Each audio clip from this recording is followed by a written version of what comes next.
Dans notre société, le nombre de personnes âgées augmente et donc aussi le nombre de conducteurs seniors, ce qui pose différentes questions. Et notamment, quels sont les problèmes qu'ils rencontrent dans la circulation et quels sont les conseils que l'on peut leur donner ainsi qu'à leur entourage. Mais commençons par voir la place qu'ils occupent dans les statistiques d'accidents. L'augmentation du nombre de seniors dans la population se traduit également dans les statistiques des accidents. Alors qu'en 1992, seule une personne sur 7 tuée sur la route avait 65 ans ou plus, nous en sommes aujourd'hui à une personne sur 5.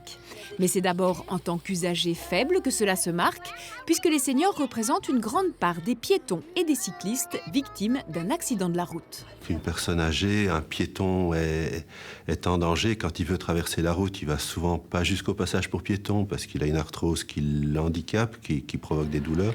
Donc il va traverser la rue un petit peu plus tôt et il va pas bien tourner la tête parce qu'il a des douleurs au niveau cervical. En période d'automne où il fait sombre à partir de 5 heures du soir, la vision déjà, l'adaptation à l'obscurité de la personne âgée est altérée, ils sont souvent éblouis par les véhicules. Donc les accidents sont très fréquents à cette période. Ce qu'il faut tout de même recommander, c'est qu'ils soient visibles. Il faut mettre des brassards, il faut mettre des baudriers de couleur vive. Ça pose parfois des problèmes d'assortiment avec les vêtements, mais enfin, ça permet de sauver des vies. En tant que conducteur, les personnes âgées sont beaucoup plus souvent des accidents avec blessés ou des morts, c'est plus souvent près des stops ou des carrefours, mais c'est pas vraiment la vitesse. Ça s'explique plutôt par des problèmes qui sont liés au vieillissement, à la vue, au réflexe, à la capacité d'adaptation devant l'obstacle. Je préconise à partir de la cinquantaine de voir un ophtalmologue parce que le handicap visuel est un handicap qui est souvent bien toléré et le déficit est souvent beaucoup plus grave que ce qu'on imagine. Et puis pour les personnes tranches d'âge plus âgées, 70-75 ans, au moins voir son médecin généraliste une fois par an, aborder le problème. Mais souvent les personnes âgées elles-mêmes n'abordent pas la question parce qu'elles sont assez réticentes.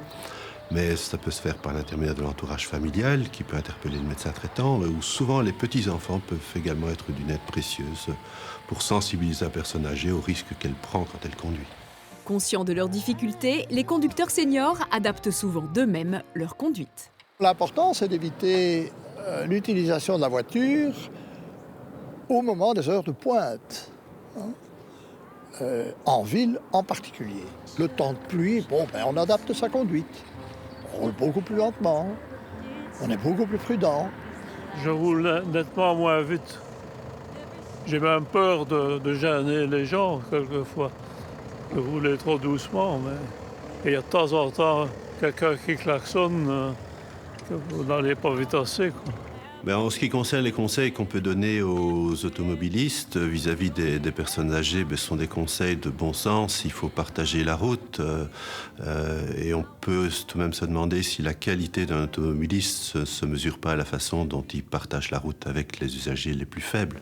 On n'en est pas encore à la voiture automatique qui permettra dans le futur aux personnes âgées de garder plus longtemps une mobilité sûre. Mais en attendant ce jour, les conducteurs âgés et leur entourage doivent rester attentifs aux petits signes qui indiquent qu'il est peut-être temps d'adapter son style de conduite, voire, dans les cas les plus graves, de laisser sa voiture au garage.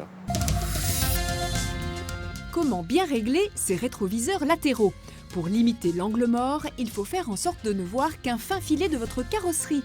Et pour voir le plus loin possible, il faut éviter de trop voir le sol ou le ciel. À la semaine prochaine et d'ici là, bonne route!